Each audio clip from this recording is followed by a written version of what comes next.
Have you ever picked up a Rubik's Cube and got completely lost? Like after just spinning it a few times? I know I have for sure. Um, I it's really easy to mess up. Like if you look here, just after 2 turns you already messed it up. But if you know what to do, you can easily solve it back. So um, but solving it is kind of the difficult part. But today I'm going to be sharing with you about the Rubik's Cube and how it works and a bit of the past slash history about it. I'll be covering these 3 main things. What the Rubik's Cube is, its history, and how the cube works, and how people solve it. So first, let's start with what the Rubik's Cube is. So what it is, plus its history slash history, whatever you want to say. So Rubik's Cube is a 3D puzzle, and it was originally created to help people understand movement and structure. It was made in 1974 by this guy named Erno Rubik. He was actually a professor, and he didn't originally create it as a toy. He made it so he could help students understand how objects move in space. At first, he even managed to struggle with himself. Over time, the cube became one of the best-selling toys in the world, with hundreds of millions sold. And what started out as a simple teaching tool turned into a global puzzle that a lot of people of different ages still use today. And now that we know what it is, let's have a look on how it actually works. So the Rubik's Cube works by rotating different sections around a central core. So I have one right here, as I showed you earlier. And if you do this, it's not much, but it's something. Oop, almost lost it there. Even though it looks like a bunch of small cubes, it's actually built around a hidden little mechanism. I don't know if you can see it here, but it's in there. And it's actually pretty genius how it was created. And according to the World Cube Association, there are 43 quintillion possible combinations. What that means is you could have it this way, that'd be one combination. Have it this way, that'd be another combination. There's just so many different combinations you could have with this. And it's crazy that, at least to me personally, 43 quintillion that's a lot of different combinations. Even though it looks random, the cube actually follows a structure. So the center pieces don't move, they stay in the center. See these right here, they stay there all the time. And red will always be away from orange, blue will always be away from green, yellow will always be away from white. And those don't change ever. So no matter how mixed up it gets, the center is always going to stay the same, and there's always a correct way to bring it back. Now that we understand how it works, let's talk about how people actually solve it. And we could go a bit into how people get faster at it. We'll see if we have that much time left. So a lot of people think that solving the Rubik's Cube is just guessing, but in reality it's really not.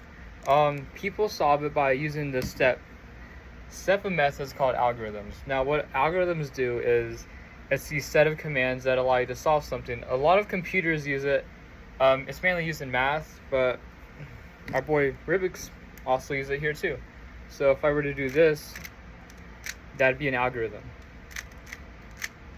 I don't know the exact names for it, but that's considered an algorithm. These moves could look random, but they're all actually part of a pattern that helps you solve the puzzle without getting the other sides messed up. And whenever you're doing it, it looks like the other side's messed up. Whenever you finish the algorithm, it all comes back together. It's really crazy. Let me show you real quick. So say I do this, you see how it looks messed up, right? But if I keep doing this, eventually it just gets solved back again. And that's probably one of the basic things you'll see. If you do the same thing over and over and over again, eventually you'll solve it back again. To start by actually solve it, you have to get one side. What I like to do is called the right cross method. So what that is, let me scramble this up real quick to show you. So you're gonna find this piece, the white center. Remember, it's away from the yellow side, right? And you're gonna line these sides up with the center. So you got your red and your white piece. Then you got your green, or you got your white and your green piece, and you're gonna just line that up, right? And you're gonna have this little L right here. So then you're gonna do the rest to the other side. So you have blue, and you're gonna have white right here. and you're going to do that, and then you're going to find your other side, which is the orange and your white one. So you're going to move it over, you're going to move it up, and then you have your white cross.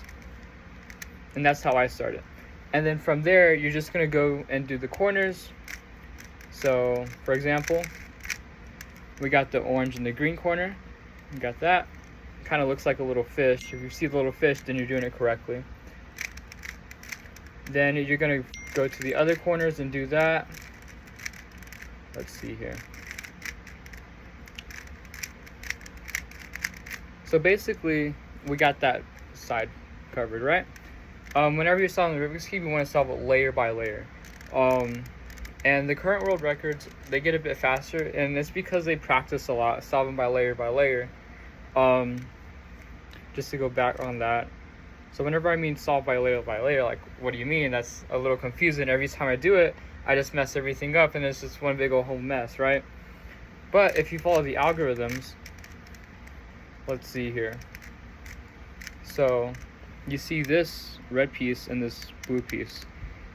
There's gonna, I forgot the name of the algorithm, but you can move it from here to here. So you're gonna move the bottom piece over to this side, and then you're gonna do the algorithm to put it to where it needs to be, right? Bam, and now it's in that place. One more time. So let's see here. This piece we need to put over on this side because the orange does not need to be on the red side. So we're going to take that out of the plot, and then we're going to move it all the way to the side where it needs to go, right here. So just do that, and bam, we got that. Let's do one more time, a couple times to solve the second layer. So we have our green and our orange piece, right? So we're gonna do the algorithm and put it right there. And then we got this blue piece. It has the blue and the orange. So we're just gonna move that. And bam, we have the first layer solved and we have the second layer solved. Now, I don't have enough time, but the final piece was just to solve the bottom layer.